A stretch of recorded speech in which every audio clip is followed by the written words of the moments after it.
الو الو انا مين؟ حول انا اكبر سنا. اكبر سنا؟ انا اكبر سنا. نسال؟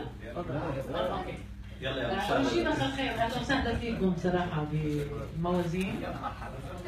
ناخذ يعرفون زلمه ولا في عم.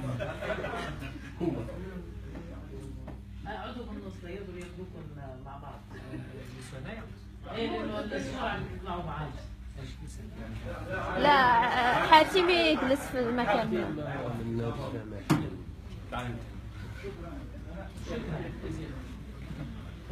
أول شيء سؤال يمكن موجه لاثنين، شو تحضيركم الليلة لمهرجان الموازين؟ سؤال. السؤال الآخر هي اللهجة العراقية قديش قادرة تتزاوج مع اللهجة المغربية؟ هل قادرين تزوجوها كونكم أنتم لهجتكم العراقية وزنها أحرفها وزنها ثقيل؟ قادرين تتزاوجوا بين اللهجتين مع بعض، تقدروا تتقنوا اللهجة المغربية في الغناء؟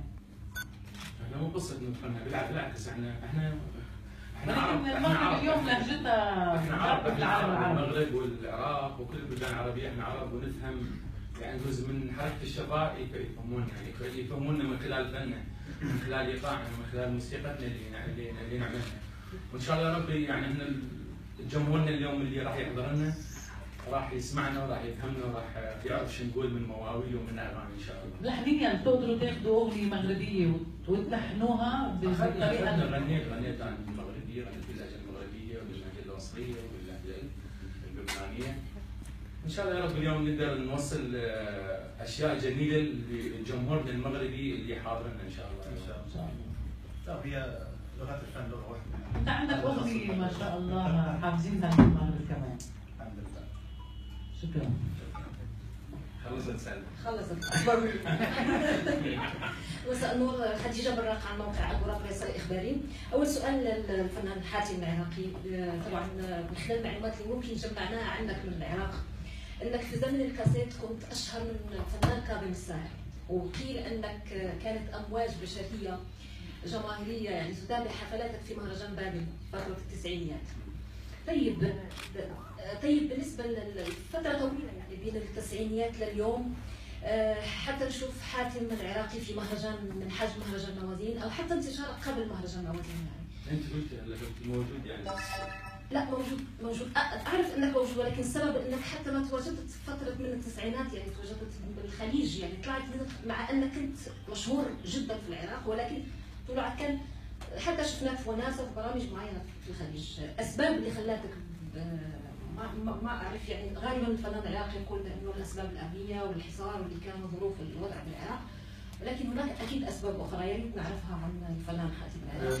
طبعا بس مو يعني اكثر من شهره من الفنان كاظم الساهر، بالعكس كاظم الساهر فنان كبير ومنه كل الحب وكل الاحترام، بس يعني انا عندي في فتره تواجد عفوا انا لم اقصد في فتره معينه، في فتره تواجده في بغداد قبل ان يطلع كاظم الساهر قيل بانك كنت اشهر من اسمك. انا تاخيري في العراق هذا السبب، بس في اغاني كثيره طلعت لان الناس ما كانوا يعرفون حاتم العراقي، مثل اغنيه انا اللي عذبني حبيبي، في كثير ناس نسبوها لهم وهي ليست لهم، مثل اغنيه مهاجر في كثير ناس نسبوها لهم وهي ليست لهم، كثير مواويل انتشرت لي، ذكرتك والسماء غيمه اللي غناها يونس بيك، ساعه تدرب الشمس اللي غناها مثل الفنان عاصي الحلاني و يعني كثير اغاني وكثير مواويل تغنت لي، بس هي يعني سبب تاخير انا ما طلعت من العراق يعني هي.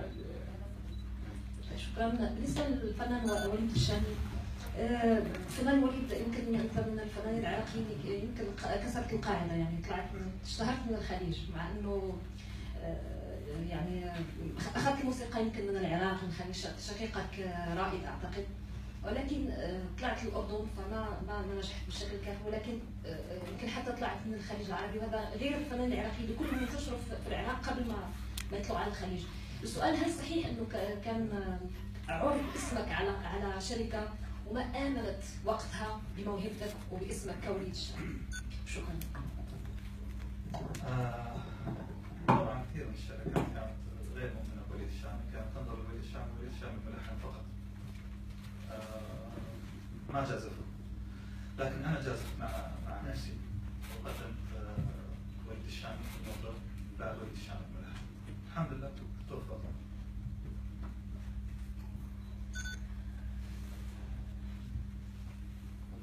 مرحبا، يوسف حامد راجل الزمن. مقل في الاسئله في الندوات، لكن خصيصا دخلت اليوم لانني انا كنحترم الفنانين الجميلين بصراحه الوسيمين، لانكم اشترطوا على لون جميل، لون عراقي اللي نهاد منه اليوم الاغنيه المغربيه تنهاد من كل الطقوس. عندنا الواننا الجميله، لكن اللون المغربي اليوم يتمازج كثيرا مع اللون العراقي. تحيه لكم من قلب المغرب والعاصمه الرباط. أشكر سيد محمود ما يفوتنيش أنه برمج هذه الاسمين الجميلين. شكرا. سؤالي وجيز لكما بالضبط.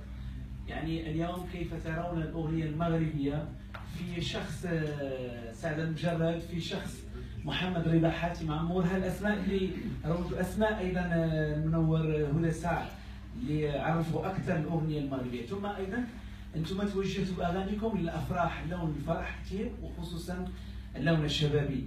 ما كتخافوش من المنافسه، خصوصا حاتم من المنافسه مع ابنك؟ لا الحمد لله، انا ماكو منافسه، هي المنافسه اللي بيننا يعني حتى بين الفنانين لازم تكون منافسه شريفه، منافسه نحو الافضل يعني. لا لازم ننافس حتى اقول نحو الافضل يعني فالحمد لله يعني الاغنيه المغربيه اغنيه جميله، فنانينها الاصوات المغربيه يعني حتى مش فنانين في المغرب العربي اصواتهم جميله. يعني انا اقول المغرب عباره عن صوت جميل، يعني كل المغرب عباره عن صوت جميل. ثاني اكون كل احترام للفنانين المغاربه والناس المغاربه والشعب المغربي. الشعب يحب الحياه، يحب الفن، يحب الفن يسمع بدقه يعني. فاتمنى لكم كل الخير ان شاء الله والامن والامان هذا البلد الجميل.